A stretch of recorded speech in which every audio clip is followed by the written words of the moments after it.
Thodupuzha private bus സ്റ്റാൻഡിൽ നിർത്തിയിട്ടിരിക്കുന്ന ബസ്സുകളിൽ അനുവാദമില്ലാതെ കയറരുതെന്ന അലിഖിത നിയമം വിദ്യാർത്ഥികൾക്ക് മേൽ ബസ് ജീവനക്കാർ ഏർപ്പെടുത്തിയിരിക്കുന്നു.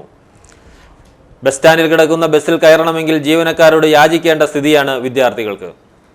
സ്കൂൾ തുറന്നതോടെ വിദ്യാർത്ഥികൾ ബസ്സിനു പിന്നാലെ ഓടുകയാണ്.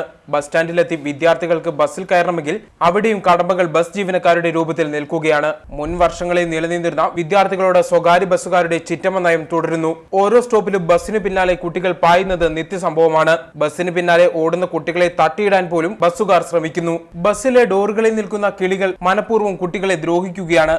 ബസിന്റെ ഡോറിൽ നിന്നും മാറാതെ തട്ടുകയും മുട്ടുകയും ചെയ്യുന്നത് ഇവരുടെ നിത്യവേലയെ മാറിയിരിക്കുന്നു. തൊടുപുഴയിലാണെങ്കിൽ അലിഖിത നിയമം നിലനിൽക്കുന്നു. സ്റ്റാൻഡിൽ നിർത്തിയിട്ടിരിക്കുന്ന ബസ്സുകളിൽ അനുവാദമില്ലാതെ കയറരുതെന്ന അലിഖിത നിയമം വിദ്യാർത്ഥികൾക്ക് മേൽ ബസ് ജീവനക്കാർ അടിച്ചേൽപ്പിക്കുകയാണ്. കനത്ത മഴയിലും സ്റ്റാൻഡിൽ കിടക്കുന്ന ബസ്സിൽ കയറണമെങ്കിൽ ജീവനക്കാരോട് യാചിക്കേണ്ട സ്ഥിതിയാണ്. ബസ് പുറപ്പെടുന്നതിന് മുമ്പ് മാത്രമേ വിദ്യാർത്ഥികളെ കയറ്റുകയുള്ളൂ.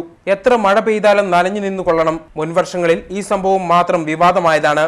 എന്നാൽ കുട്ടികളെ കയറ്റാൻ വാതിൽപ്പടിയിൽ നിൽക്കുന്ന കിളികൾ സമ്മതിക്കാറില്ല. ജില്ലയിലെ മിക്ക ബസ് സ്റ്റാൻഡുകളിലും വിദ്യാർത്ഥികളോടുള്ള വിവേചനം പതിവ് കാഴ്ചയാണ്. വൈകുന്നേരം 4 മണിയാകുന്നതോടെ സ്റ്റാൻഡിൽ നിർത്തിയിട്ടിരിക്കുന്ന ബസ്സുകളുടെ ഡോറിന് മുന്നിൽ വിദ്യാർത്ഥികളുടെ നീണ്ട നിര പ്രത്യക്ഷപ്പെടും. സീറ്റ് ഒഴിഞ്ഞുകിടക്കുകയാണെങ്കിൽ അവർക്ക് കയറാനോ ഇരിക്കാനോ അനുവാദമില്ല.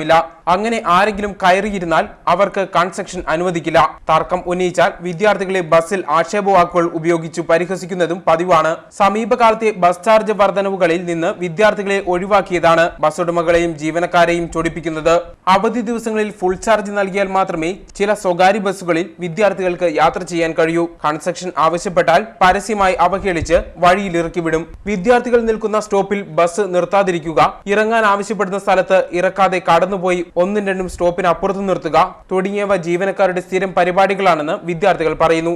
തിരിച്ചറിയൽ കാർഡ് കാണിച്ചാലും കൺസെഷൻ നൽകാൻ ജീവനക്കാർ കൂട്ടാക്കില്ലെന്നും വിദ്യാർത്ഥികൾ പരാതിപ്പെടുന്നു. സ്കൂൾ തുറന്ന ശേഷം ഇത്തരത്തിൽ നിരവധി സംഭവങ്ങളാണ് റിപ്പോർട്ട് ചെയ്യുന്നത്. സ്കൂൾ ആരംഭിച്ചതിൽ പിന്നെ ബസ് ജീവനക്കാരും വിദ്യാർത്ഥികളും തമ്മിൽ വാക്കേറ്റവും സംഘർഷവും പതിവാണ്. ജീവനക്കാരുടെ വിവേചന നടപടിക്കെതിരെ ജില്ലയിൽ നിന്ന് 150 പരാതികളാണ് മോട്ടോർ വാഹന വകുപ്പിന് ലഭിച്ചത്. ഇതിൽ 12 പേർക്കെതിരെ കേസെടുത്തിട്ടുണ്ട്. വിദ്യാർത്ഥികളെ രണ്ടാംകിട പൗരന്മാരാക്കുന്ന നടപടിക്കെതിരെ കർശന നടപടി സ്വീകരിക്കാൻ ട്രാൻസ്പോർട്ട് കമ്മീഷണർ നിർദ്ദേശം നൽകിയിട്ടുണ്ടെന്ന് ഇടുക്കി RTO അറിയിച്ചു. വരും ദിവസങ്ങളിൽ ജില്ലയിൽ പരിശോധന ശക്തമാക്കുമെന്ന് RTO അറിയിച്ചു. VBC news Thodupuzha.